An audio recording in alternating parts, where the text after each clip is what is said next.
बिस्मिल्लाहिर्रहमानिर्रहीम। अस्सलाम वालेकुम। मैं हूँ आयशा सईद विदेश कुकिंग। कैसे हैं आप सब लोग?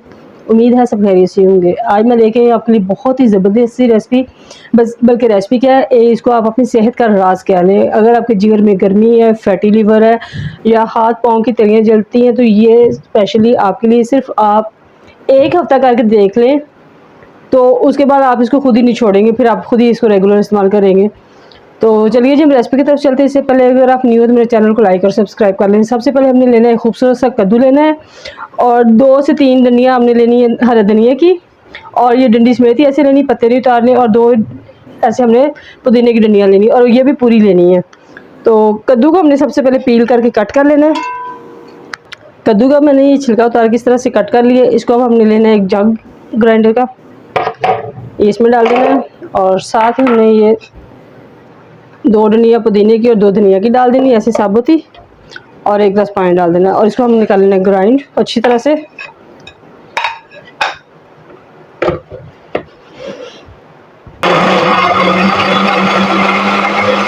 बिस्मिल्लाहिर्रहमानिर्रहीम। ये देखें जी, माशाल्लाह माशाल्लाह जो हमारा कद्दू का जूस है वो तकरीबन रेडी हो गया है। अब इसको हमने छान लेना है किसी छलनी की मदद से गिलास में, और मज़ीद इसमें कुछ भी डालने की ज़रूरत नहीं है। अगर आप टेस्ट के लिए चाहते हैं तो थोड़ा सा इसमें आप काला नमक डाल लें, वरना ये ऐसे ही कड़वा नहीं होता, पिया जा सकता है आराम से।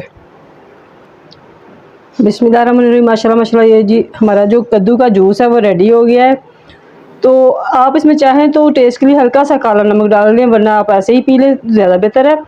और सुबह नाश्ते से आधा घंटा पहले आपने एक हफ्ता पी के देखें, इंशाल्लाह आपके जिगर की गर्मी, मैदे के जितने मसाइल हैं वो आपको बहुत बेटर फील होंगे। तो उसके बाद आप रोज़ाना खुद ही पीने लगेंगे।